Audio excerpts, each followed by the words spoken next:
je suis Yannick Leguerne et vous êtes sur We Do Biz, radio des entrepreneurs, dans l'émission L'art de changer le monde et de bâtir une humanité meilleure.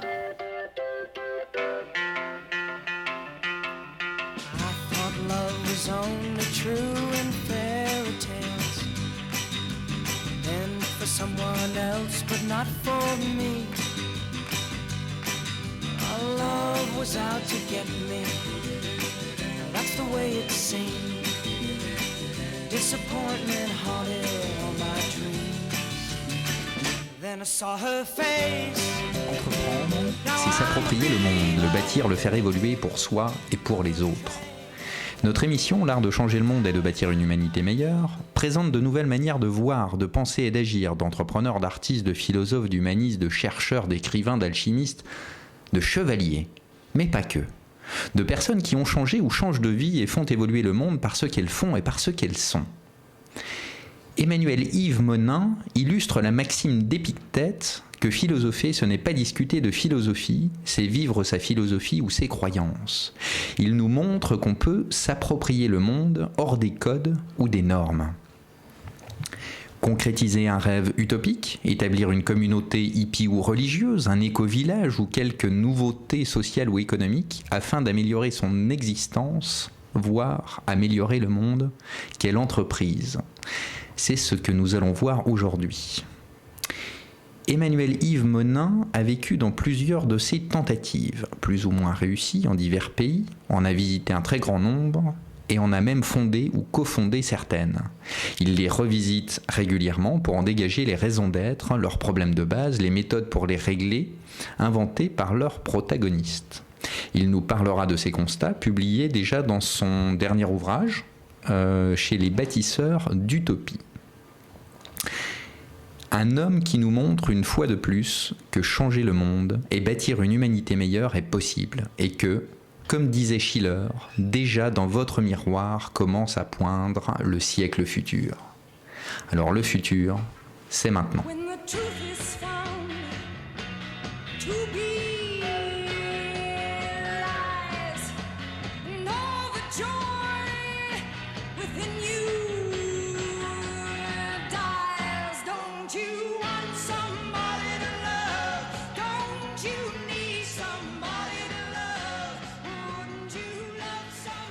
Mais les vrais voyageurs sont ceux-là, seuls qui partent, pour partir cœur léger, semblables aux ballons.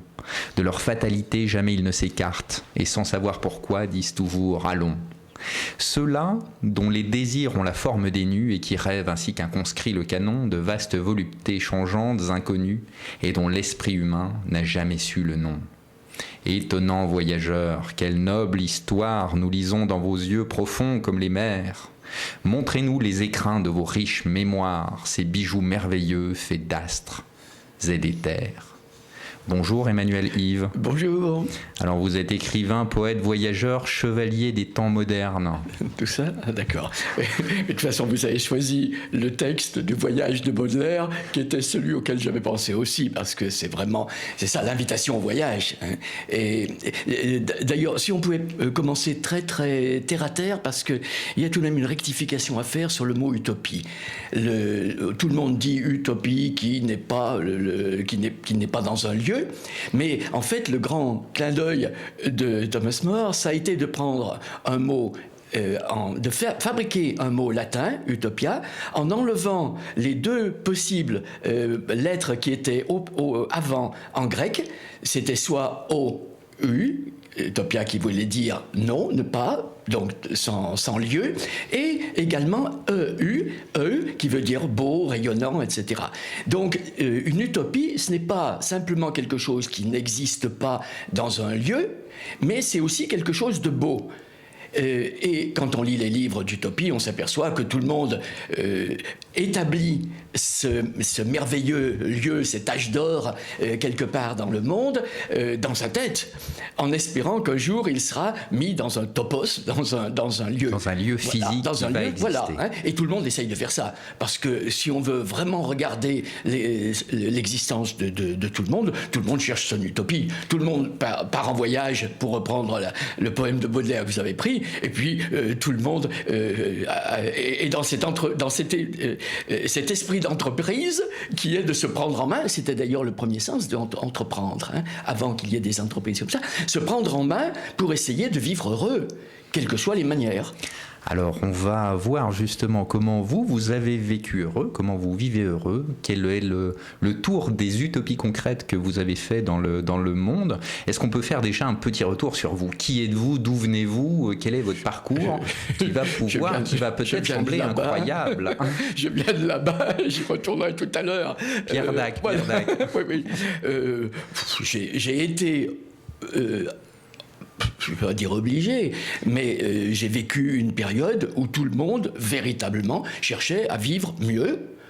Et par conséquent, tout était déployé pour ça. De plus, j'ai vécu dans des pays étrangers, en particulier en Australie, aux États-Unis, etc., où le système mental est de prendre son plaisir ici et maintenant. Hein, il ne parle pas, il ne pense pas à disserter pendant des journées pour savoir comment on va établir une utopie. Hein, d'ailleurs, il y a un très bon livre sur cela d'un Allemand français qui dit: en France, vous parlez, la police vient, et puis vous ne faites rien, alors que nous, on fait tout de suite quelque chose. Et donc, toutes les communautés, puisque c'est tout de même la tarte à la crème, je dirais, de l'établissement d'une utopie, toutes les communautés se sont faites très très difficilement. Mais pour revenir, puisque vous me posez des questions personnelles, donc je me suis trouvé dans la nécessité, comme tout un chacun, de vivre soit tout seul, soit avec quelqu'un, soit avec des quelqu'un, soit avec beaucoup de quelqu'un, mais comme tout le monde. Hein, lorsque les gens vivent en couple, ils peuvent avoir un couple élargi, hein, ça a été très à la mode dans les années 60, on en parlera, 70, vous avez expérimenté aussi, que ce soit les communautés, les polyamours, un certain nombre de choses comme ça. Oui. Et chacun, quand on va vraiment sur le terrain, et si vous voulez que je ramène cela, moi je suis allé sur le terrain lorsque j'étais même vous allez dans des petites villes en France, il y a toujours quelqu'un qui a une maison ouverte. Donc, ça peut être, moi je pense à un cas à Cluny, d'une femme qui était peintre. Son appartement et sa maison étaient une communauté. C'est-à-dire que tous les gens, et surtout les enfants, qui ne savaient pas quoi faire dans la ville, parce que c'était une époque où tout le monde s'ennuyait, ils pouvaient rentrer chez elle. Elle avait des livres sur la mythologie, elle leur montrait comment peindre, etc. Les rencontres se faisaient, elle avait fait sa communauté. Et il y a à Majorque, ça c'est un peu plus tard, dans l'île de Majorque, il y a un monsieur qui a simplement, il écrit, et donc il est derrière sa machine à écrire, et il a ouvert sa fenêtre pour que tous les gens viennent devant, et voilà, et tout le monde parle, et il a établi sa communauté, tout en restant bien chez lui. Alors ça vous prend à quel âge? Vous faisiez quoi? Vous étiez étudiant? Vous étiez chez papa, maman?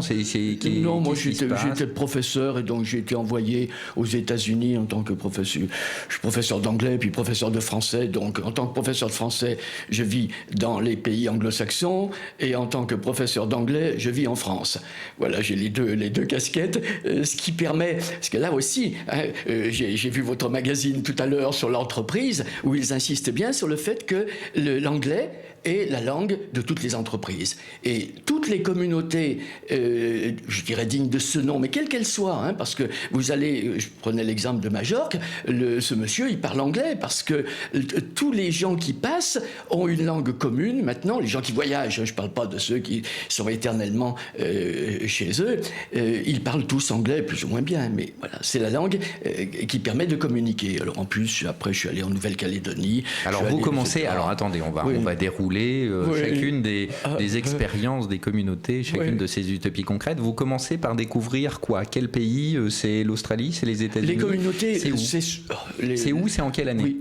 Bon, alors là, les années, moi, j'en sais rien. Hein. C'était à 60 et 70, ou entre 60 et 70, il y avait... la grande période. Voilà, c'était la grande période. Hein. Donc, on ne pouvait pas faire autrement. Qu'est-ce qui poussait? Comment ça? C'était dans l'esprit, dans l'air ambiant? Déjà, alors là, si je le prends historiquement, c'est parce qu'en Angleterre, les gens n'avaient pas d'argent, et il fallait bien se mettre ensemble pour partager une télévision, peut-être pas la télévision, je ne me souviens plus, mais pour partager un chauffage, pour partager, etc.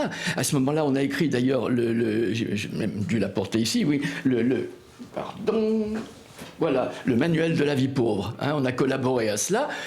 C'était une idée dans l'air aux États-Unis et Stock avait demandé qu'on fasse la même chose. Et ça a dû être fait en 72 ou quelque chose comme ça, parce que c'était une nécessité sur le plan matériel de ne pas trop dépenser d'argent. C'est ce qu'on a maintenant quand les gens font de la colocation.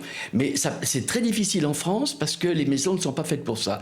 En Australie, les maisons sont toujours de grandes maisons et chacun avait sa...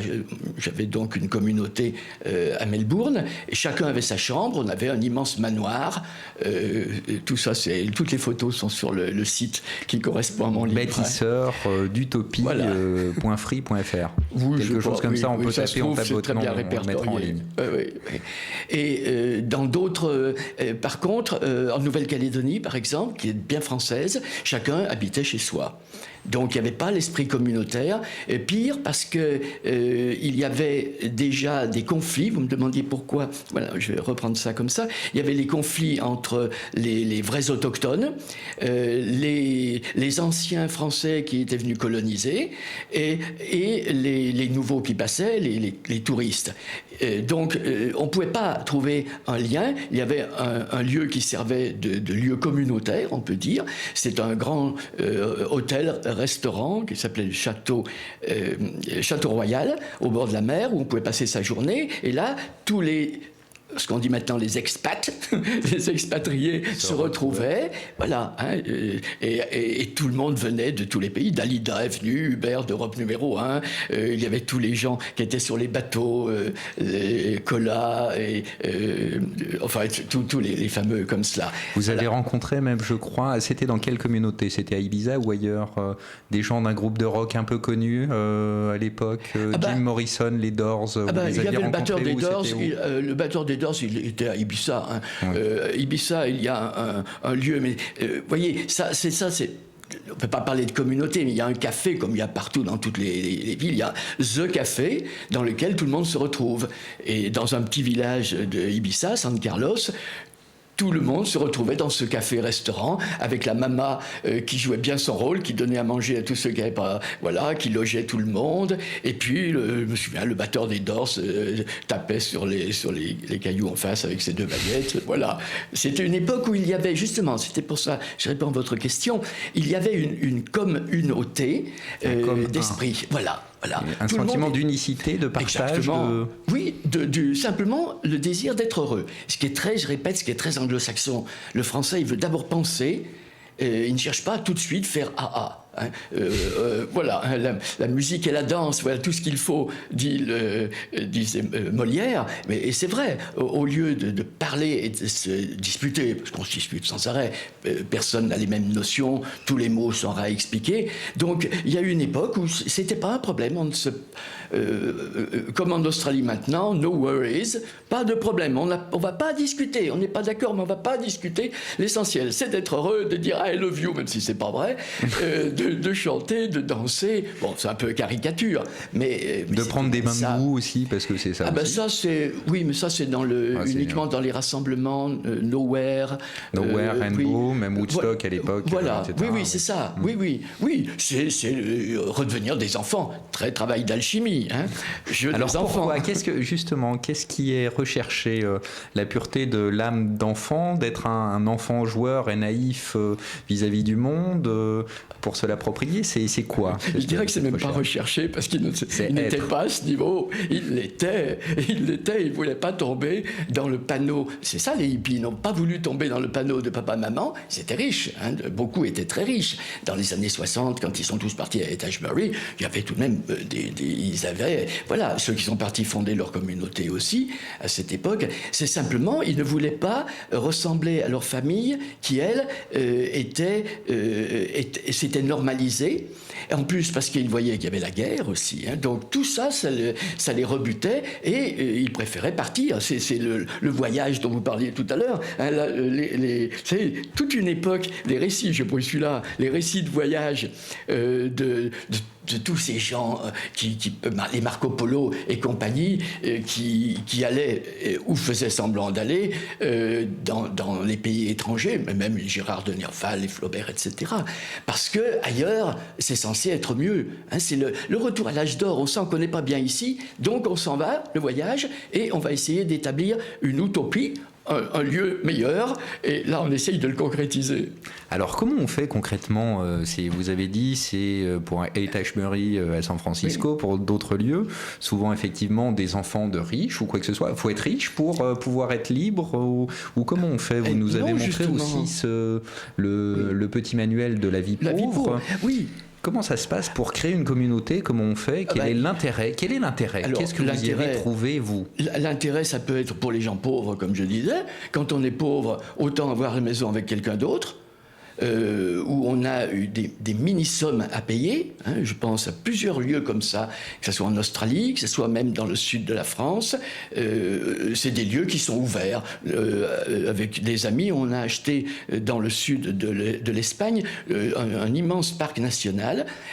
On a payé 50 € chacun. Hein, c'est vraiment rien du tout. On a un parc national avec des rivières, avec des arbres tropicaux, et tout un chacun, normalement, c'était les rainbows, c'est-à-dire des gens qui avaient déjà cet esprit unitaire, peuvent aller fabriquer leur cabane. Et c'est ce qui s'est fait. Et ils ont, ce qui est permis apparemment en Espagne, s'appelle Beneficio, la communauté de Beneficio, c'est sur Internet aussi. Bon, avec la décadence, ça, on en parlera à la fin. Alors on va voir les... Déjà la cadence. La cadence avant la décadence. Alors, justement, c'est quoi cette cadence? Qu'est-ce qu'on y trouve dans une communauté? Comment on y vit par rapport à une vie mainstream, normale, normée? Alors, et vous nous direz aussi quelle évolution, on verra ça après, quelle évolution vous avez pu constater entre les années 60 à maintenant? Parce que finalement, il y a quasiment 50 ans de ces communautés, éco-villages, éco-communautés, avec des systèmes de régulation totalement différents. Il y en a qui fonctionnent, d'autres qui fonctionnent pas. Il y en a qui ont l'air joyeuses, il y en a qui ont l'air pas très joyeuses non plus. Il y en a qui ont des salaires, ça va bien avec les entreprises. Des communautés avec des salaires. Salaires. Ah. Il y en a qui sont vraiment très tristes, on en parlera. Oui, eh bien, donc, déjà sur le plan très terre-à-terre, comme j'ai dit, c'est un côté bénéfique, c'est-à-dire de ne pas avoir trop de dépenses à faire, d'avoir moins de dépenses à faire, on partage la machine à laver, voilà, tout ça. Sur le plan relationnel, on va dans ces communautés, mais quelles qu'elles soient, hein, ça peut être les entreprises familiales, c'est-à-dire la petite famille de quelques amis, et tout simplement parce qu'on a des relations avec eux, des relations affectives. Les petites communautés où il y a vos quelques amis font ça parce qu'on est sûr d'avoir des amis et en garder quelques-uns pour quand on aura 110 ans, hein, je crois que c'est 120 ans. Voilà. Ça, c'est sur le plan relationnel. C'est un des fondements de base. L'amitié, l'habileté, la possibilité de vivre ensemble. Oui, de manière simple. Hein. Simple life, ça c'était l'un des grands thèmes. Alors comment on simplifie? À quelle essence, à quelle quintessence? Alors déjà, on est végétarien. Pourquoi? Parce que ça fait moins de fumée. Ensuite, parce que beaucoup sont tout de même ont un petit jardin. Hein. Là, j'en avais un au téléphone tout à l'heure, hier. Il enseignait le yoga jusqu'à maintenant. Et il me dit, de toute façon, j'ai mon petit jardin, je suis au sommet de la montagne, je fais ma salutation au soleil le matin, j'ai mes enfants, voilà. Il est tout à fait heureux de cette vie, de cette existence toute simple. Donc, déjà, on voit bien dans toutes les communautés que le système de la nourriture, c'est quelque chose qui a été bien remis en place. Pas toujours. Pourquoi? Quel problème il peut y avoir? Comment on se nourrit? De quoi on vit? Eh bien, là, je vous parle des communautés qu'on a visitées en 72, qui étaient des communautés anarchistes, où ils mangeaient, je ne vais pas dire bouffer, parce que ça, c'est vraiment ça, toute la journée, ils buvaient de manière incroyable, donc, et puis ils se tapaient dessus. Il n'y a pas beaucoup de communautés, justement, qui ont tenu. En général, les communautés qui tiennent ont tout de même une certaine discipline de une vie. ascèse, une hygiène voilà, de vie. mais naturelle. Hein. Je ne parle pas des communautés religieuses, des Lanza del Vasto, etc. etc., où là, c'est vraiment codifié et ça tient. Parce que dans ces communautés, je pense à celle du Sud, je ne vais pas donner le nom, ça ne serait pas gentil, mais lorsqu'il y avait du lait, très vite, ils disent « Ah, mais comment on n'a pas de fromage aujourd'hui ?» Alors, ben non, parce qu'ils élevaient des chèvres, c'est ça? Eux, non, ils avaient... Non, ou des vaches, non, ils pouvaient étaient faire simplement... soit du fromage, soit boire du lait. Soit boire du lait. Quand il y avait du lait, beaucoup étaient furieux parce qu'il n'y avait pas de fromage, et quand il y avait fromage, il n'y avait pas de lait, Vous voyez, donc... Mais la simplification est difficile. La simplification, en général, c'est d'ailleurs de ne pas avoir autre chose que des légumes et des céréales. Hein, la communauté, une des communautés dans lesquelles j'ai vécu assez longtemps en Australie, on ne mangeait que les mangues que l'on allait cueillir dans les alentours. C'était encore une époque où ça peut encore se faire, hein, chaque fois que je vais en Australie. Voilà, on ne mangeait que des mangues, et puis le boulanger du coin nous donnait des céréales, et donc il y avait du riz tous les jours, et c'était tout. Mais il faisait beau. Dans un pays tropical, on n'a pas besoin de manger de la même manière que... C'est peut-être un des fondements aussi pour faire une communauté. On peut faire pas faire ça quand il fait froid. Absolument. Il y a 12 points très nets. Alors c'est quoi, tiens? Je vais vous sortir ma feuille. Allez-y.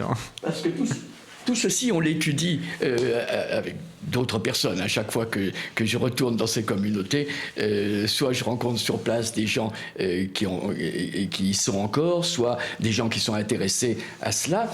Et on est arrivé à voir quels étaient les 12 points, puisque j'ai fait un système, j'ai retrouvé un système, c'est pas moi qui l'ai inventé, ce qu'on appelle la dodécalogie, qui est une possibilité exhaustive de voir quelque chose.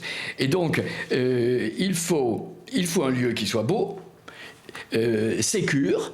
Vous verrez les communautés dans Thomas More et tous les écrivains, c'est des lieux protégés. Rondes. Oui, c'est des lieux protégés ou 3 murailles autour pour que personne ne rentre. Il y a même pire, hein, il y en a certaines communautés d'un livre moins connu où on tue les gens à l'entrée s'ils ne correspondent pas à des critères. Ce qui serait pas mal parce qu'il y a beaucoup de communautés qui ont disparu. Je ne sais pas qu'il faut dire qu'il faut les tuer, mais beaucoup de communautés ont disparu parce que des gens venaient simplement en ce qu'on appelle maintenant les drainbows. C'est-à-dire...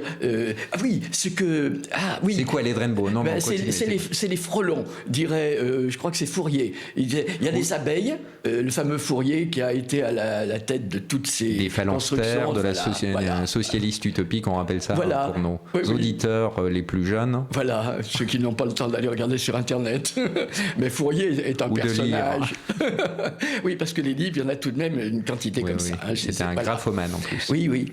Et donc, lui, il parlait très justement de la notion des abeilles, puisqu'à cette époque, la ruche, il y a des tas de maisons de sociétés, des tas d'entreprises qui s'appellent la ruche, avec les abeilles qui ont toutes leur rôle. Et lui disait, il ne faut surtout pas que des frelons rentrent. Et maintenant, on a beaucoup de frelons dans les communautés. Et il y a eu beaucoup de frelons, ce qui fait c'est-à-dire des passagers clandestins, on dirait en économie, ou des pélicans, comme on dirait dans d'autres... D'accord. Exactement, des gens qui viennent, qui profitent du système et qui repartent et qui foutent le bordel dedans. Il y a quelques films comme ça qui sont bien amusants aussi. Voir le film des Messieurs bien tranquilles, je crois aussi. Voilà, il y a plusieurs films amusants sur les communautés en France. Voilà. Donc il fallait que ça soit beau, que ça soit sécure. Alors pourquoi un lieu beau? Pourquoi la beauté? La beauté sur tous les plans, parce qu'on va pas vivre dans une usine. On va vivre pour être heureux, donc il faut de belles images, il faut de belles gens. Par conséquent, il faut que tout le monde s'habille de manière... S'habille ou se déshabille? Alors ça dépend déjà du climat, mais c'est vrai, les communautés en Australie, presque tout le monde était tout nu, mais ils n'ont pas ils n'ont pas la notion de sexualité comme là le peuple latin. Un bel exemple, c'est quand on est allé à la communauté dans le Nord en Écosse, la célèbre Findorn, ils nous ont dit, mais s'il vous plaît, amenez des latins. Parce que nous, les anglo-saxons, on est tellement coincés et c'est abominable. Cette communauté est une horreur, une caricature. Ce sont des zombies. Vous leur dites bonjour, ils ne vous voient pas. Ils sont dans leur méditation profonde. Je ne sais pas jusqu'à quelle profondeur ils vont, mais ils ne voient pas déjà simplement... Voilà.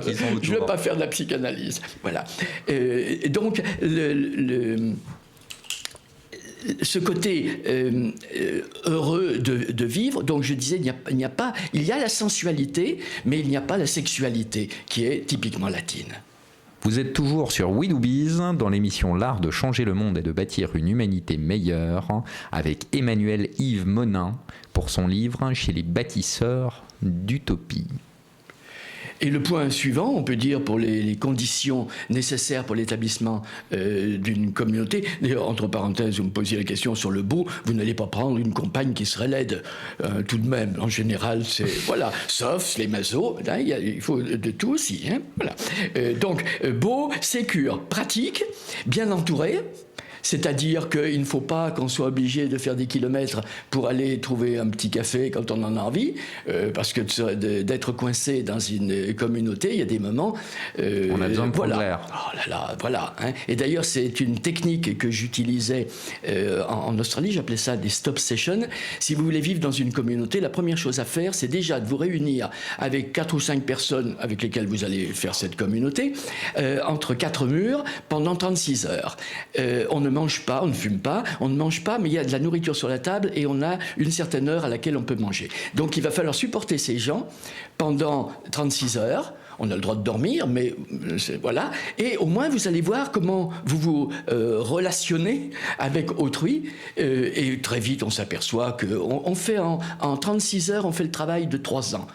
Et donc, si ça ne tient pas, on sait très bien qu'au bout d'un moment, quand on va vivre tous ensemble, il y aura les problèmes. Vous avez vu peut-être sur le petit journal ce matin, distribué gratuitement, dans les entreprises, les problèmes entre les gens, parce que déjà, les odeurs, ils ne supportent pas les odeurs d'autrui. Ensuite, quel était le point ?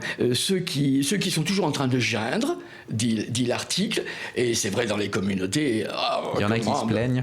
Ça n'arrête pas, parce que ça ne peut pas être parfait tant qu'on a une... Et je parle des communautés maintenant, hein, parce que chacun étant tellement individualiste, chacun va vouloir sa chaîne de télévision et pas écouter ce que... Voilà. Avant, on n'avait pas ce problème. D'abord, il y avait moins de chaînes, on était moins enchaînés, et tout le monde acceptait une certaine unité. Et d'ailleurs, on ne regardait pas la télévision, on préférait sortir, danser, etc. Je n'ai jamais vu dans les communautés des années 70, 80, je n'ai jamais vu de problème d'ego qui se heurtait. C'est qu'après que j'ai vu dans la décadence. Alors ça, on va y revenir après. Donc oui. On continue les 12 points, effectivement. Il faut être si nos entrepreneurs ont envie de bâtir des communautés... oui, voilà, hein, quelle entreprise voilà, hein, donc, il faut qu'ils recrutent justement des gens qui soient en accord avec soi. C'est normal dans une entreprise. Il est évident que dans une communauté, si c'est une communauté intentionnelle, comme on dit maintenant, il y a des communautés, je pense à certaines communautés, qui étaient simplement pour accueillir tous les gens qui étaient errants. Et donc, ils avaient un lieu pour se retrouver. Ça, j'ai vu ça en Australie en particulier. Autrement, une communauté intentionnelle comme celle, les célèbres en France, les rares en France, Longomaille, par exemple, où on va fabriquer quelque chose. Hein, vraiment, c'est du tertiaire. Voilà. C'est-à-dire qu'on travaille. On fait partie des communautés. Voilà. Des on travaille dans toutes les communautés. Hein, mais alors, ça, très en entreprise, ça serait le secteur primaire, parce qu'on va vraiment travailler uniquement à faire sortir de l'individu le meilleur de lui, alors que les grandes entreprises, Longomaille, etc., vont être obligées de fabriquer des choses. Longomaille faisait beaucoup dans la laine, etc. Ils étaient vraiment des industries pour pouvoir survivre. Habituellement, pour pouvoir les petits... vendre, s'habiller, exactement, puis, pouvoir acquérir les choses de base. Alors que beaucoup de communautés, les gens avaient soit de l'argent parce qu'ils étaient âgés, soit parce qu'il y avait des gens qui mettaient une participation. Ça existe en entreprise, là. On n'est pas dans l'entreprise, mais on va apporter de l'argent pour pouvoir ensuite être sûr d'avoir une planque pour ses vieux jours. Hein. Il y en a beaucoup dans le sud comme ça. Donc il y avait de l'argent. En plus, ils vendaient des confitures, ils vendaient des champignons, des petites choses comme ça. Et puis certains avaient des pensions, d'autres avaient de l'argent. Tous les cas sont différents. Quand ce sont des abeilles, mais il y a des abeilles qui sont des abeilles travailleuses, des abeilles qui jouent de la guitare en disant « mais si, moi c'est un travail, j'entretiens l'atmosphère, le bon esprit. » Moi je danse, moi je joue de la... On continue. Alors donc, on continue sur les être autres avec des points. gens qui ont le même but. Une intention ou un but commun. Voilà. Ne serait-ce que le but d'être heureux. il y a tous les 3 plans, hein, d'être planqué, d'avoir de la nourriture tous les jours, d'être au chaud, d'avoir un toit, tout simplement.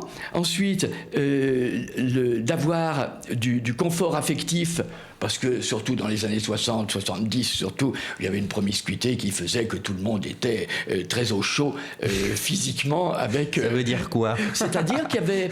c'était pas le polyamour au sens qui a été donné... Au sens actuel ou des années 90? Oui, non, parce que le premier, c'est 60 et quelques.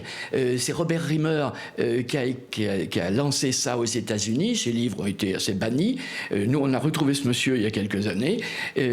C'était le fait et c'est très américain, c'est-à-dire de vivre, quand vous vous êtes séparés de votre compagne ou de votre compagnon, de continuer à vivre ensemble afin que les enfants ne pâtissent pas de cela, et en faisant venir la nouvelle ou le nouveau. Et ce qui fait un travail extraordinaire sur soi-même pour aller à l'encontre de la jalousie, et ça en France c'est pas possible, hein. On a vu tous les groupes qui prétendent faire du polyamour, mais c'est de la rigolade. En plus, quand on les rencontre après dans la rue avec leurs compagnons, ils disent je ne parlais pas de ça. Voilà. Donc caricature.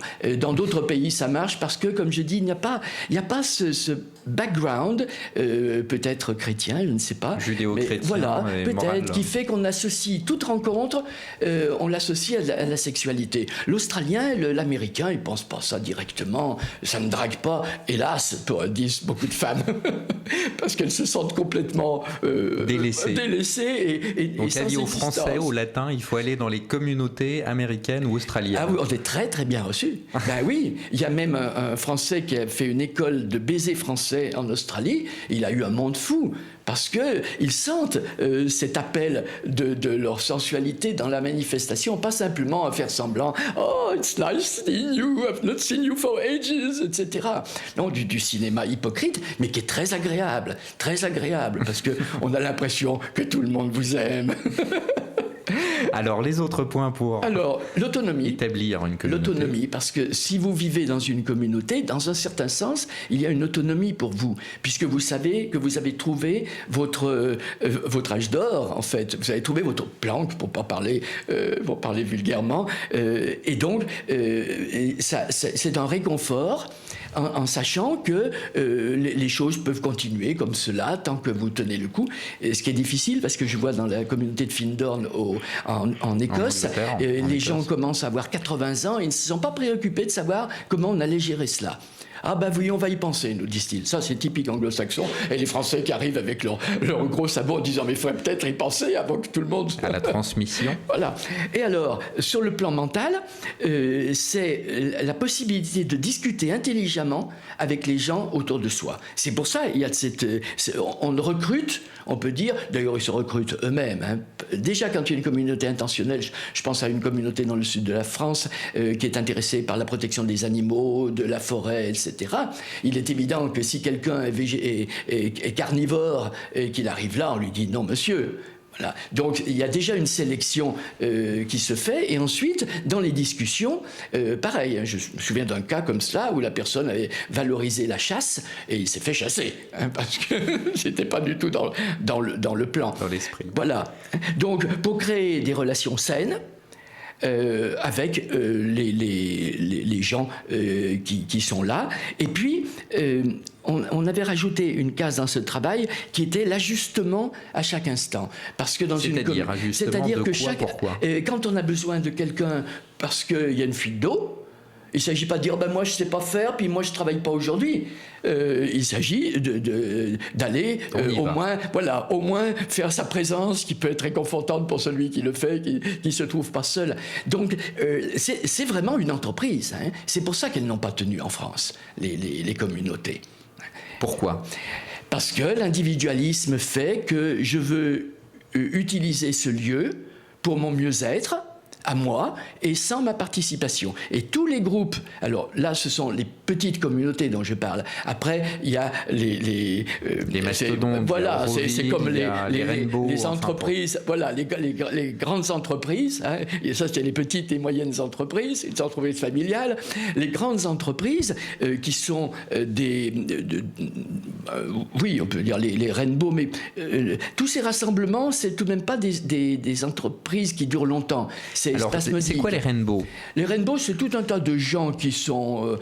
Rainbow, Fest, Confest, Burning Man, tout ça, c'est quoi? C'est tous ceux qui ont l'esprit post-hippie ou l'esprit hippie, hein, qui ont décidé, encore très anglo-saxon, hein, même s'il y en a des gens très bien comme ça en Italie et dans d'autres parties de l'Est, mais surtout pas en France, parce que alors en France c'est tellement individuel. Alors je reviens à la définition, c'est des gens qui veulent vivre ici et maintenant pour montrer que le paradis est possible. C'est-à-dire, encore une fois, on ne va pas se heurter les uns avec les autres, on ne va pas montrer qu'on a plus d'argent qu'autrui, et si on a plus d'argent, on va apporter des kilos d'oranges, c'est extraordinaire, on nous a apporté une batterie de cuisine la dernière fois, et tout ça sur un petit feu de bois.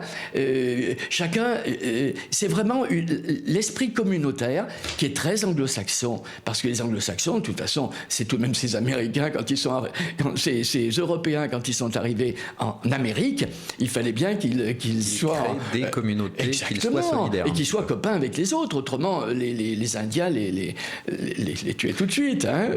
C'est eux qui sont bien ensemble pour tuer les Indiens. Ça, c'est autre chose. Alors, on a fait, je ne sais plus à combien de points on en est. On a fait tous les points. Alors, qu'est-ce que vous avez on parlait des grandes entreprises. Oui. Alors, et des grandes communautés. C'était pas, voilà, ça c'est pas. Mais les grandes communautés, c'est surtout des communautés religieuses. Les Lanza del Basto, les Raéliens, tout ça, c'est des grandes entreprises internationales. Alors ça, c'est religieux. Et voilà. Et donc, il y a quelqu'un qui gère. Et quand il y a quelqu'un qui gère, ça dégénère moins que quand personne... Mais ça formate plus. Ah ben totalement. Mais quand c'est pas formaté, on a les communautés où tout le monde se dispute parce qu'ils ne veulent pas planter ceci ou parce qu'ils ne veulent pas manger cela. Alors c'est une caricature, ce que je dis, parce qu'il y a des processus de décision qui sont un peu particuliers. Alors par exemple, Auroville.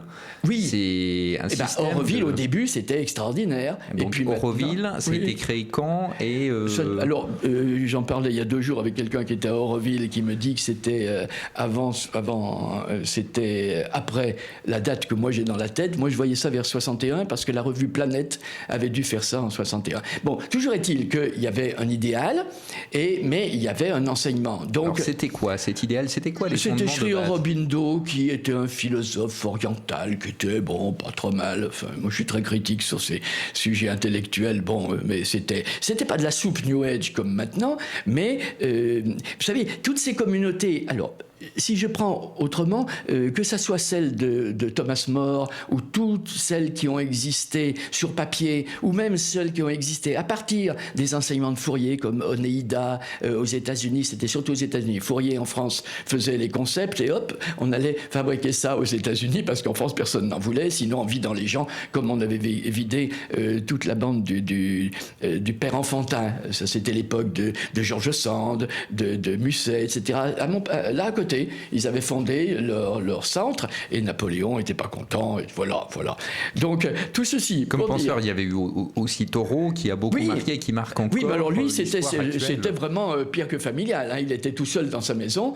Ses petits copains arrivaient, c'est vrai, mais c'était spécial hein, parce qu'il refusait de payer les impôts et si son petit copain n'avait pas payé pour lui, il se serait fait mettre en prison, etc. Ça, c'était on peut même dire la schizophrénie. Une belle expérience qui a donné envie à beaucoup d'aller vivre de cette manière simple. Dans les forêts, le côté Into the Wild. Voilà, oui, extraordinaire de voir cette expérience.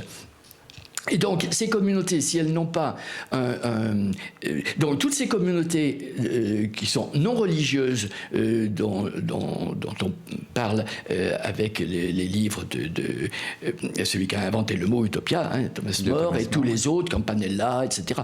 Ça, il y en a plusieurs qui ont fait ça. Il y a toujours des règles tellement strict, même la République de Platon, tellement strict que vous partez tout de suite, parce que c'est, mais en plus des choses tout à fait même aberrantes. Hein. Lorsque l'enfant fera ceci, il fera le retirer à ses parents.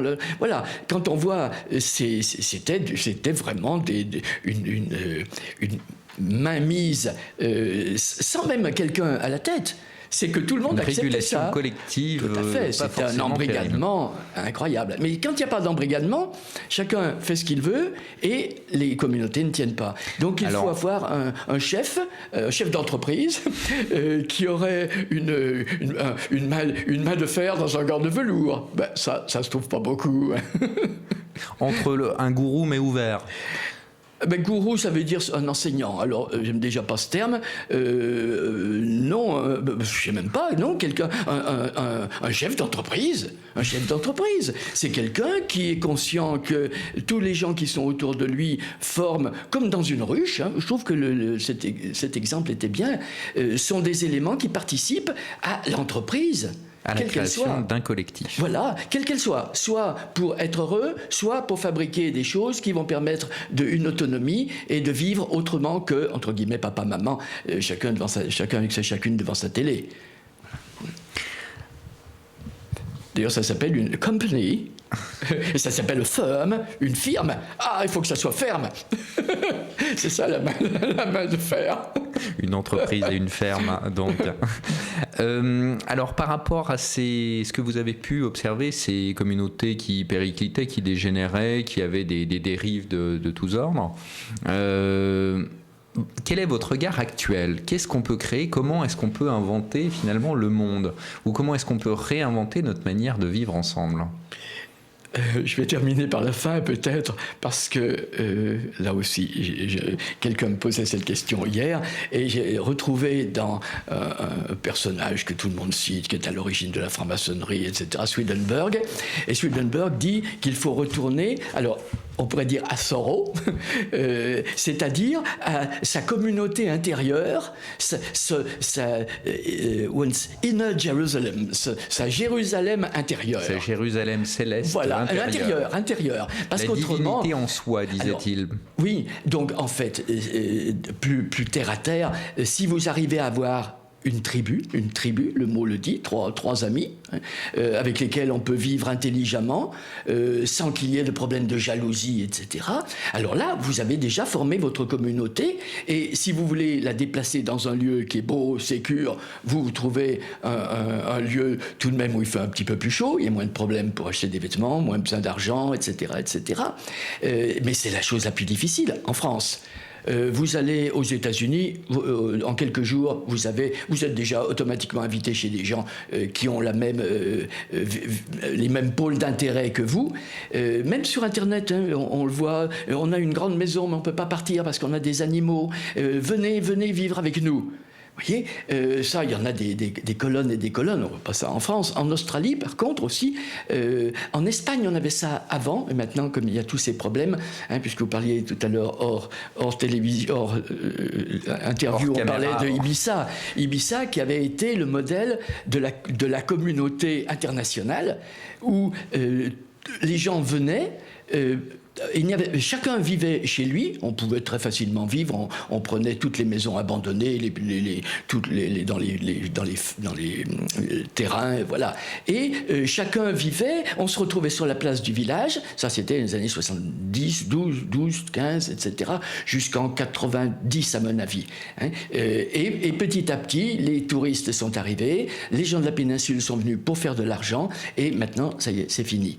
Mais c'était ça, c'était une vie communautaire où on ne cherchait qu'à être heureux. Donc tous les jours, on allait chez X, chez Y pour écouter pour lire des textes soufis, pour danser, pour se déguiser en 1920, etc. C'était la fête en perpétuité. D'ailleurs, le texte que je voulais vous lire, puisque nous allons nous allons y passer. Eh ben d'accord. Alors nous allons y passer.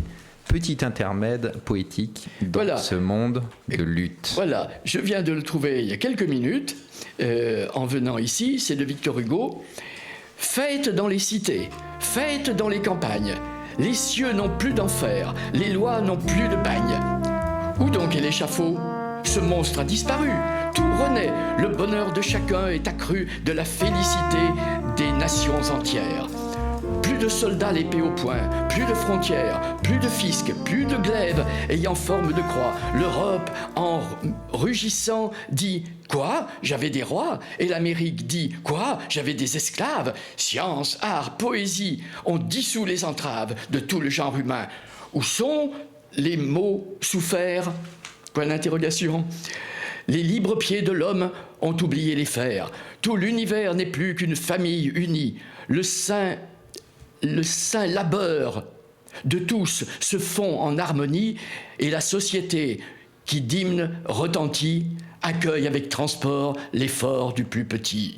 C'est grandiloquent et c'est ça, hein. L'ouvrage du plus humble au fond de sa chaumière émeut l'immense peuple heureux dans la lumière. Toute l'humanité dans sa splendide ampleur sent le don que lui fait le moindre travailleur. Ainsi, les verts sapins, vainqueurs des avalanches, les grands chênes, temples de feuilles et de branches, les vieux cèdres touffus, plus durs que le granit, que la fauvette en mai vient y faire son nid, tressaillent dans leur force et leur hauteur superbe, tout joyeux qu'un oiseau leur apporta un brin d'herbe.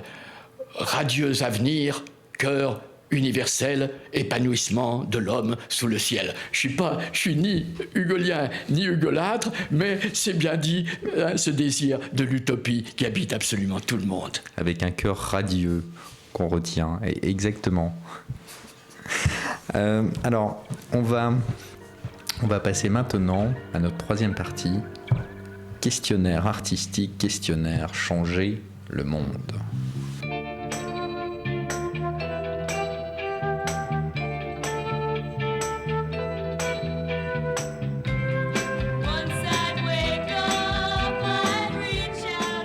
Qu'est-ce qui vous fait rêver, bouger, aimer ? L'énergie de vie. C'est l'énergie de vie, l'énergie d'amour. Ah, il y a une chanson comme ça. Voilà. On n'a pas précisé, vous écrivez aussi des chansons. Oui, bon, enfin, ça, c'est autre chose. Comment est-ce qu'on peut créer un inconscient collectif d'humanité meilleure ?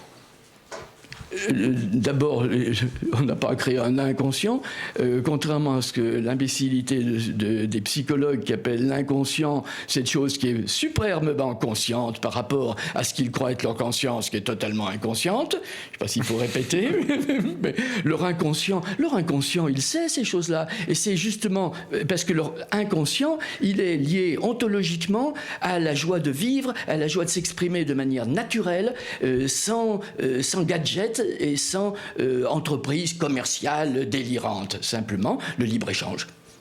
Vous êtes conscient de quoi ? Conscient de ? Ah, faut surtout pas être conscient de, faut être conscient. Conscient de, c'est toujours une relativité. Hein. Je suis conscient que les choses marchent mal. Je suis conscient de la dégénérescence. Je suis conscient du bonheur que les autres procurent. Non.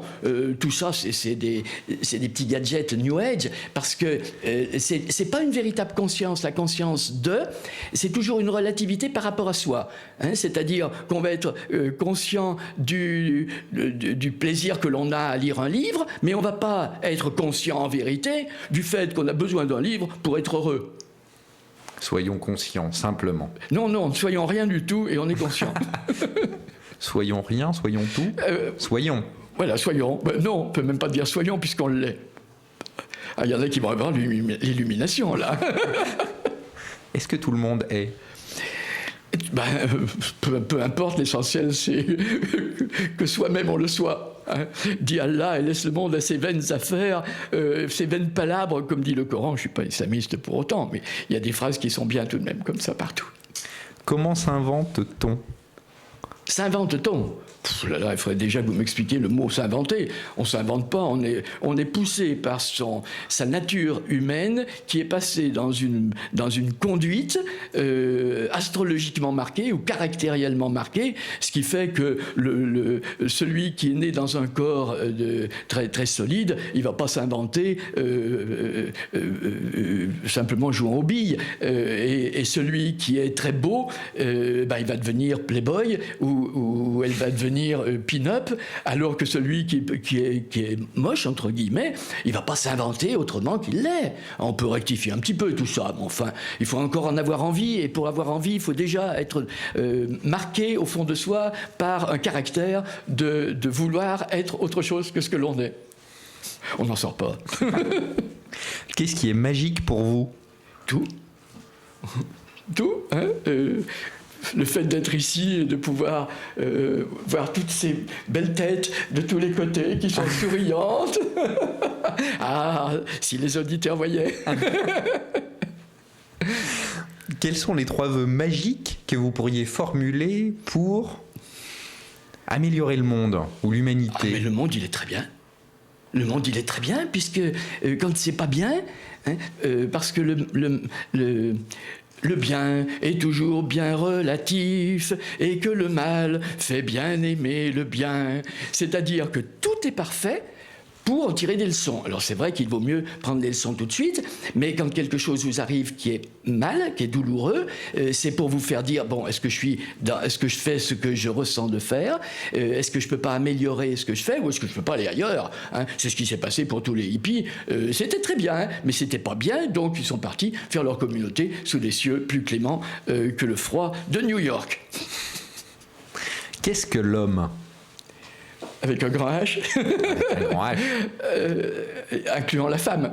Oui, d'accord. Bien sûr. Eh ben, c'est la manifestation terrestre de l'énergie sous la dernière forme apparemment. Hein. Voilà. L'énergie a fabriqué le livre, a fabriqué tout ça, et a fabriqué les personnages. Hein, père, qui veut dire à travers, c'était le masque. Hein, voilà. Et il y a un magnifique poème de Kabir. Je me suis donné à moi-même le nom de Kabir, et la manifestation est le jeu que je joue. C'est très beau. Ah, c'est beau. Voilà. Mais Shakespeare avait dit quelque chose comme ça aussi. Nous sommes tous des marionnettes. Voilà. Et le tout, c'est d'être consciemment la marionnette à partir des énergies qui nous propulsent en tant qu'individus. Quelle est votre richesse? Ça, c'est vraiment pas un problème que je me pose. Que ça veut dire? Que ça veut dire, richesse? Richesse, ça voudrait dire quelque chose, presque un supplément. Mais non, il y a tout ce qu'il faut. Hein. Non, la richesse, c'est d'exister. Alors, si vous voulez, oui, on pourrait dire ça. Oui. Qu'est-ce que vous aimez donner? Ah bon, on donne jamais, on prend toujours. On prend plaisir. On prend plaisir à donner, même, vous voyez. Non, le mot donner, c'est terrible, ça. Tout le monde qui veut donner des belles paroles, donner la science, donner... non, mais c'est leur ego trip. Ça ne veut pas dire que c'est pas bien, très bien. Mais ils font ça à partir d'eux-mêmes pour se faire plaisir. Et ça, voilà, l'anglo-saxon, il se fait plaisir. Il se fait plaisir en recevant les gens. Have a cup of tea. Hein, vous voyez pas quelqu'un dans la rue à Paris qui vient vous dire « Mais venez à la maison, on va prendre une tasse de café ensemble. » Ça arrive. Oui, enfin tout de même pas de manière commune. Hein, on n'est pas dans le même quartier. Vous vivez dans un très beau quartier. Tous les quartiers sont bien, hein, parce que les quartiers très vivants sont merveilleux pour les échanges, pour les rencontres. Les quartiers très snobs sont merveilleux pour le silence. Et quand il y a des rencontres, elles sont vraiment profondes parce qu'il n'y en a pas beaucoup. Donc tout est très bien, tout est très bien. C'est quoi le beau? Le beau, il y a une phrase comme ça, le beau, c'est du vrai, c'est la radiance du vrai, je crois, dans Yeats, je sais pas. Le beau, vous le sentez. Hein, quand on va suivre des cours, justement sur cette notion, on s'aperçoit que personne n'est d'accord. Le beau, c'est ce qui vous touche, vous, et ça ne veut pas dire que ça va toucher un autre, parce que ça passe automatiquement par le mental. Il n'y a pas de beau per se, en soi, il y a le beau qui vous fait faire « ah ». C'est quoi le sublime? Le sublime, intellectuellement, c'est ce qui dépasserait ce que l'on ne trouve pas sublime. Mais quand on voit que tout est sublimement bien fabriqué, soit pour vous donner des leçons avec des coups de pied dans les fesses, soit parce que directement, hein, soit la voie directe, soit la voie secondaire, c'est sublime. L'existence est sublime. C'est drôlement bien calculé, hein. Est-ce que vous avez, comme ça, au débeauté, 3 idées pour se changer dans le monde ou se réaliser dans le monde? et là, ce serait vraiment des idées et non pas des pensées, pour se changer soi-même. Oui. Non, on fiche la paix aux gens. Hein. Se changer ou se réaliser. Oui, non, mais il se réalise automatiquement, il n'y a rien à faire. L'existence, elle est bien là pour donner tout un tas d'aides, hein. En général ça s'appelle des épreuves, pour que l'aide se dise est-ce que ma conduite est juste. Alors, et de rectification en rectification, il va voir la vérification que c'est ça. Quand les Rainbow sont en train, ou les Burning Men sont dans un rassemblement et que tout va tout seul, il vérifie que c'est bien. Si à un moment il y a quelqu'un qui flanque la pagaille, mais c'est que maintenant que ça commence, hein, parce qu'ils arrivent avec de la boisson, c'est les touristes qui arrivent au Burning Man, c'est fini maintenant. Et à ce moment-là, les dirigeants, voilà, se disent on vérifie qu'il y a quelque chose qui ne va pas bien, il va falloir rectifier. Et donc peut-être que dans les années à venir, on interdira la boisson alcoolisée sur le lieu, comme ça se fait au Rainbow. Au Rainbow, la vérification, c'est que maintenant, des tas de gens, en France en particulier, viennent avec des chiens, ce qui amène des problèmes avec les enfants, ce qui amène des problèmes avec les déjections dans la nourriture et des maladies, parce que quand il y a beaucoup de monde, il s'agit drôlement de gérer la santé. Et cette vérification n'arrive pas à obliger on ne peut même pas parler de communauté parce qu'il n'y a pas de chef, hein, ça n'existe pas. Mais chacun est responsable. Et personne n'a encore dit mais il faut arrêter avec les chiens. Parce qu'on vous répond mais les chiens c'est naturel. Ouais. Et dans une communauté dans le sud de l'Espagne, les enfants faisaient leur crotte sur les tapis et une femme me dit mais je vais tout de même pas tuer mes enfants. Leur caca c'est naturel. Et tout le monde était avec ça. Donc il y a tout de même beaucoup d'imbéciles aussi. Hein. Et on ne peut pas, avec des imbéciles, on peut que leur laisser vivre leur vie. Il n'y a pas du tout à les corriger, on ne veut pas des corrections. Mais ils seront corrigés tôt ou tard, naturellement. Alors finissons avec une touche positive, une citation, quelque chose... Une citation qui pourrait être la vôtre, une devise. C'est vous qui avez cité quelqu'un tout à l'heure il y a une belle phrase de lui... puisque c'est de Baudelaire, de Schiller. Non, de Marc Aurèle, se passer du réconfort que les autres procurent. Se passer du réconfort que les autres procurent. À ce moment-là, vous pouvez vivre dans une communauté parce que vous n'avez plus besoin des gens qui sont autour de vous pour vous réconforter, ni physiquement, ni émotionnellement, ni sexuellement, ni mentalement, mais vous faites comme l'abeille, vous allez faire ce que vous savez faire dans la communauté, et c'est comme ça que ça marche très bien. Eh bien, on va se quitter là-dessus. L'art de changer le monde et de bâtir une humanité meilleure, c'est maintenant, et c'est à vous. Was out to get me. That's the way it seemed. Disappointment haunted all my dreams. Then I saw her face. Now I'm a believer. Not a trace.